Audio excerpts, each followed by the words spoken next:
I just wanted to say that there are three things I think we need to work on in order to start a proper conversation at one point with as many people as possible. First off, we need to, like, our starting point should not be treating each other as monolithic. We're not, neither of us is monolithic. Neither of us is that homogenous. For me, as a Palestinian, and this is actually part of the solution. I think nobody actually knows what Palestinians as a collective want. We don't have any data on this. And like nobody can say we want two-state solutions. Nobody can say we want a one-state solution. We don't know what we want, so we need to tackle that on our side. The other thing is empathy. Empathy is key. Empathy on both sides is very important.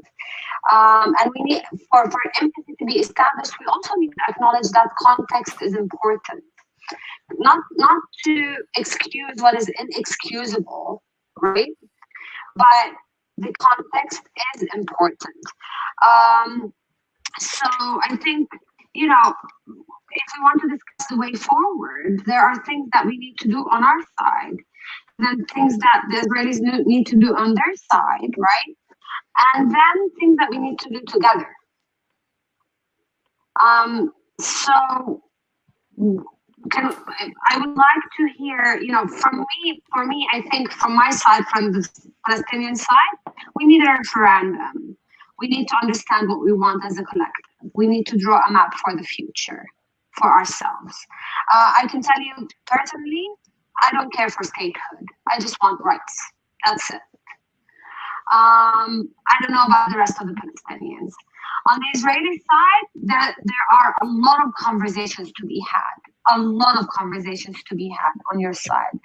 To sort of be able to, sway people to understand the other side. And not just understand, talk about the need, our need for justice, right?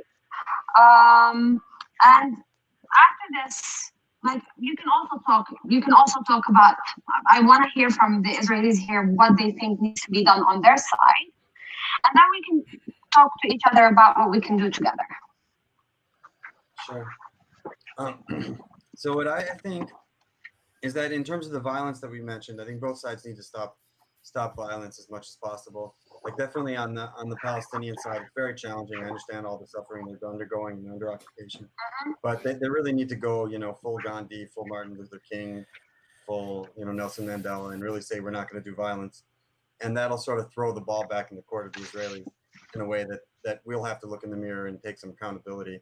Because as soon as and with everything that they do, we can just use the excuse while they're attacking us, so we can't solve it now. And in terms of violence, also, I would get rid of all the checkpoints like in the West Bank. We already have security coordination with the PA. That's pretty irrelevant at this point. But that won't really solve the conflict. That would just be like, okay, stopping the violence today. And then we really need, it's on this talk. It's not for me to tell the Palestinians what to do, but it's for my side to get our act together and decide, make a fair offer that really is justice for both people. And for me, that's some kind of a one state or a federation. I mean, even if you think of like, I live in Jerusalem. So if you wanted to have two states and you said, but we need to do something with Jerusalem, you can't really put a wall in the middle of it. There's like 1 million people here and we all live next to each other and we're not segregated now. There's no reason to segregate us because people in Tel Aviv and Ramallah can't get along with each other. That's your problem, not ours. You can't really make like a separate state for Haredim. That's not really practical. And I know it wouldn't. And there's a lot of them in whole Bnei section of the too. city. Jerusalem is it's almost like federalized anyways. There's a whole section of the city with Haredim. There's where I live, which is like Misoratim, like Mizrahim and like Ashkenazi, like Dati Lumi people, and a little bit of seculars. And then you have like an entire Arab section of the city. And people like they stay within their own neighborhoods. There's like a handful of Jews in like a few Arab neighborhoods around the old city, and there's like one neighborhood like Abu Tor, which is sort of like hip and like half Jewish and half Arab. But that's it. Like 99% of the people here are Jews and live in a Jewish neighborhood, or Arabs live in an Arab neighborhood, or Haredi and live in a Haredi neighborhood. It's very like it's already set up like that, so we don't really need to. You don't have to force them. This is what they do naturally. in this case, but you need to create an environment where all of them are okay. And like Jerusalem, even though it's not even that fair in Jerusalem, it's still like a whole lot better than, comparing what's going on in Ramallah versus Tel Aviv. So I think the basis of a real solution at the very least is 2 states with Jerusalem as the territory and capital of both those states. And Jerusalem needs to be fully open. And if Jerusalem is fully open, the whole country is fully open. You can't put a wall anywhere. And so we're basically 2 states with 1 capital that with fully open borders. That's sort of like a federation at your minimum. That's what you would need to do.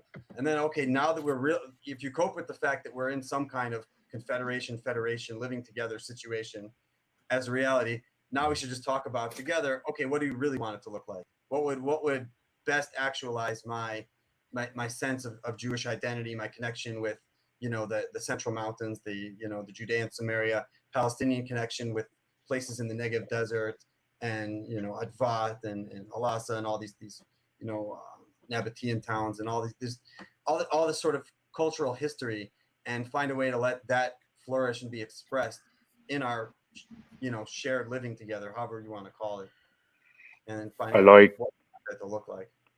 I like absolutely everything you had to say, Rafi. I guess the problem is, and maybe this is like a diaspora thing, but like, okay, the issue with this idea, I mean, so I think we can kind of sit in a group, we can talk about a solution. And I think to some extent we do need to communicate like a governance solution, because I think that changes the mindset. But as far as getting there politically, I mean, you even take the example you gave of non-violent protest, like going, more or less full Gandhi. That, and this is kind of where I can pass the ball already. The closest we came to going full Gandhi, you have the first Intifada, which, while I wouldn't say entirely non-violent, was at least explicitly, in terms of its leadership, the people who organized the first Intifada, that was their strategy. And so while there were some groups, the vast majority of the first Intifada was basically characterized by protests, boycotts, civil disobedience, and general strikes. And it was met with the iron fist policy. I mean, it was met with absolute brutality. The first Intifada was one of the biggest loss of lives. I mean, you had like 1,600 people killed, and just an innumerable amount of protesters injured, wounded in permanent ways. But that sort of continues to this day. So if I go out to protest, to protest for something, and one kid in the protest throws a rock, I'm gonna cop a rubber bullet, and that's the starting point. And if the protest gets wild, people die. I mean, a kid died literally the other week. Ali, a 13-year-old kid. He was at a protest.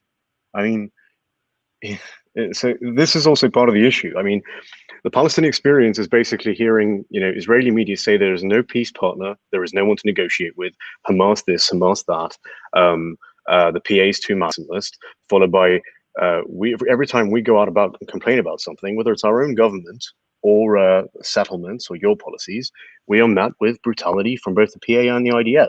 And the Tansikh al-Amni bin, the security coordination between our government and yours. The reality is, for Palestinians, we see our government as ultimately an extension of the Israeli security apparatus. So it always feels like hypocrisy. I mean, at a minimum, I think if you want Palestinians to be able to arrive at a democratic process to express their views, then when people go out to protest, when people try to achieve political change non-violently with strikes and protests and boycotts, you can't respond in that way.